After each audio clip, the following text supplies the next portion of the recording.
Hello and welcome back to my Norty's Forgotten Flicks-a-thon.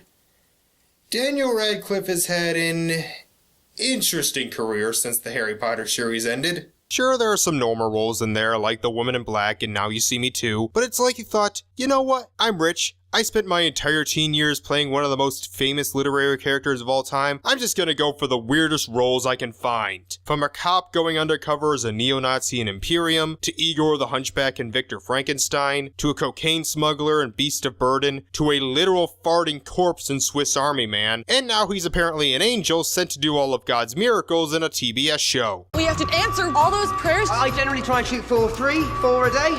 Although, now that I've got you, a teammate, there's no telling what we can do. I'm thinking 5, 6, maybe as many as 6. It's been fascinating seeing his career evolve, and I think you can point to one movie he did in 2013 that would lead him down this path. And that is Horns.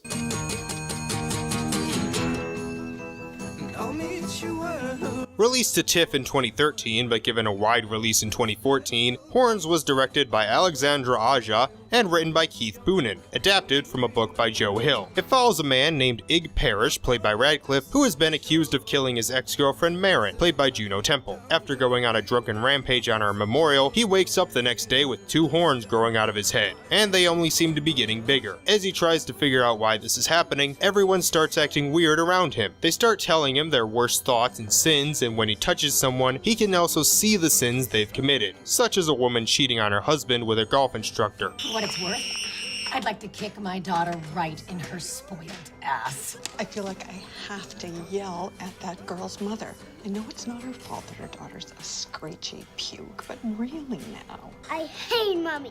I want to burn her in her bed with matches. I want to burn her up all of God.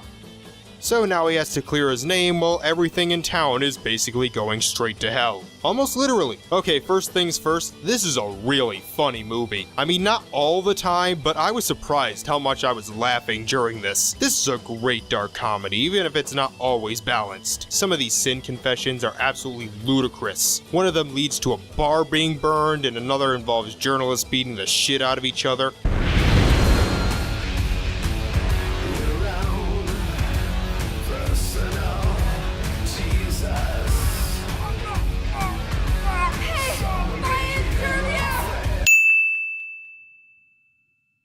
I just love the premise of this. We all have to live in a society with rules and customs that means we have to behave in certain ways. Even psychopaths realize they have to hide their evil deeds so as not to draw suspicion. But what would happen if something came along that just made you completely ignore that? You admit all your sins, do the things you normally wouldn't, just release your inner demon. We all have those bad things we did or bad thoughts we have once in a while. So how screwed would you be if you just felt compelled to shout them or even act on them? It's an interesting thought. Sort of a dark version of the being forced to tell the truth trope. The acting is great. Radcliffe puts on an American accent and you can't even tell. There's also flashback scenes near the beginning that have a kid who looks scary close to Radcliffe. Like, by God, the eyes just, they look exactly the same. Oh, and do you recognize the kid playing young Marin?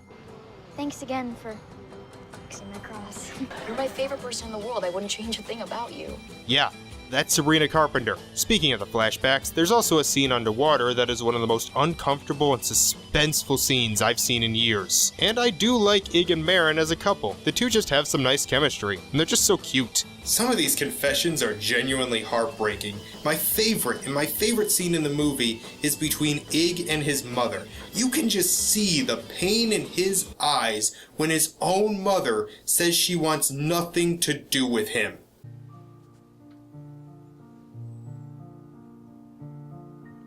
Sweetheart, why couldn't you go somewhere else? What? What do you mean? I don't want to hear about all your problems. I don't want to know. Mom.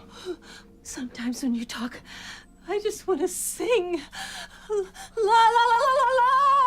What are you doing? Mom! I want to hold my breath until you just go away. Christ, Mom, don't stop it! I want to write you a letter. A really nice letter. about how much Dad and I love you and how great it would be for both of us if you would just go. But where? I don't care where you go, just as long as I don't have to see you. Because every time I see you, it just makes me so unhappy. I just want to be happy again, sweetheart. Oh, I understand.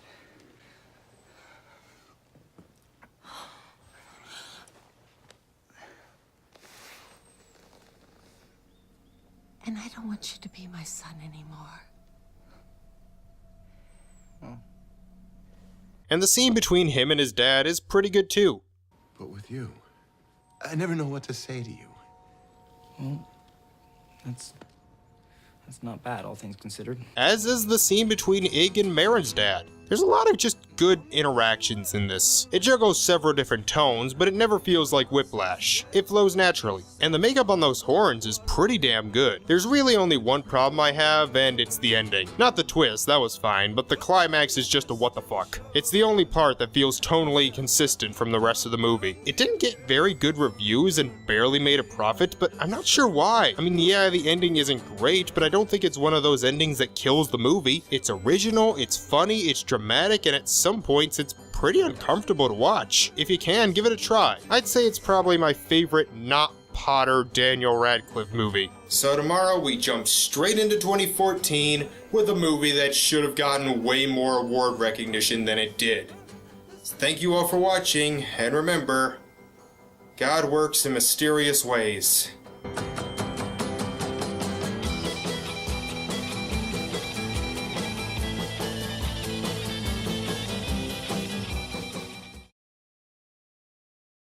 Unless you'd like to do the decent thing and hang yourself. What do you say?